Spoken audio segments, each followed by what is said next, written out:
Hello বন্ধুরা, তো চলো আমি ঠিক আমার পছন্দের খাবার তোমাদের সাথে নিয়ে চলে এসেছি। আর আজ দিনটি ছিল রবিবার, আর রবিবার চিকেন বা মাটন কিছু একটা থাকবে না, সেরকম না হলে কি হয় বলো। তা সেরকমই আজ আমার ছিল মাটন। আর মাটনটা আমি খুব ভালোবাসি খেতে, কিন্তু বেশি বড় পিস আমি পছন্দ করি না, যার জন্য আমি দিদিকে প্রথমেই বলেছি মাটনের পিসগুলো ছোট ছোট করে আনার ব্যবস্থা করবি। আর দিদির হাতের মাটন এটা কি আর ভাগ হয় বলো, সে মানে কি বলবো, যাই হোক এত সুন্দর রান্না করেছে, এত টেস্টি হয়েছে। আর কি মানে আমার না, মানে যখন আমি আমার পছন্দের খাবার খাই আমি কথা বলতে পছন্দ করি না, যাই হোক। তো বন্ধুরা, রান্নাটাও বেশ সুন্দর হয়েছিল আর তোমাদেরকে একটু শেয়ার করলাম। আর মাটনের হাড়ের ভিতর যে জেলিটা থাকে সেটা যে আমার কি ভালো লাগে, সে ভালো লাগাটা জাস্ট আমি বলে বোঝাতে পারবো না।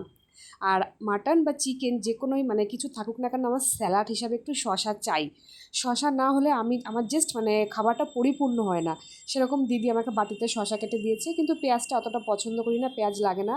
তো ধীরে সুস্থে আস্তে আস্তে খাই, আর তোমাদেরকে একটু নিয়ে নিয়েছি। তো বন্ধুরা, ভালো থেকো, টাটা বাই বাই, চলো ভালো থেকো।